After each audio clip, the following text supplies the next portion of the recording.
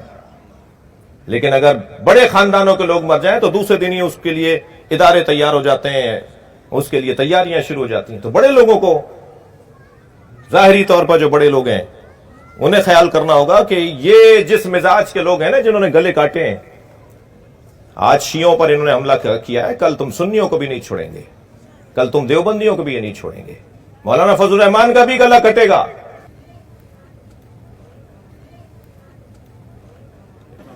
اس لیے کہ یہ جس مزاج کے لوگ ہیں نا, اس مزاج میں کسی کی بخشش نہیں ہے. یہ جنونی نہیں ہے, یہ کہیں سے پیسہ لے رہے ہیں, یہ پیرول پر ہیں, یہ تنخواہ ہولڈر ہیں. اب تنخواہ کون دے رہا ہے یہ ریاستی ادارے بتائیں گے, میں ان کے کام اپنے کاندھوں پہ نہیں لینا چاہتا. ایک پیغام تکفیریوں کو دے دیا, ایک پیغام عزیزوں ہم نے بھی لیا ہے اور ہمیں لینا ہوگا. خدا کے واسطے, میرے اگر 4 ہاتھ ہوتے نا تو میں چاروں جوڑ کر آپ سے کہتا, خدا کے واسطے جلد بازی نہیں کرو رائے دینے میں, سنی سنائی بات کو آگے نہیں بڑھاؤ, فیک پیغامات کو, جعلی پیغامات کو آگے نہیں بڑھاؤ, بدگمانیاں نہیں کرو, آپس میں وحدت کو خدشے دار اور متاثر نہیں کرو. اپنی جو وحدت, اپنی جو طاقت ہے, اپنا جو پیار ہے, اپنی جو الفت ہے, اپنی جو اتحاد ہے. جوانی دیوانی نہیں ہوتی. معرفت کے ساتھ جوانی ہو تو پھر علی اکبر کا پیروکار بنتا ہے.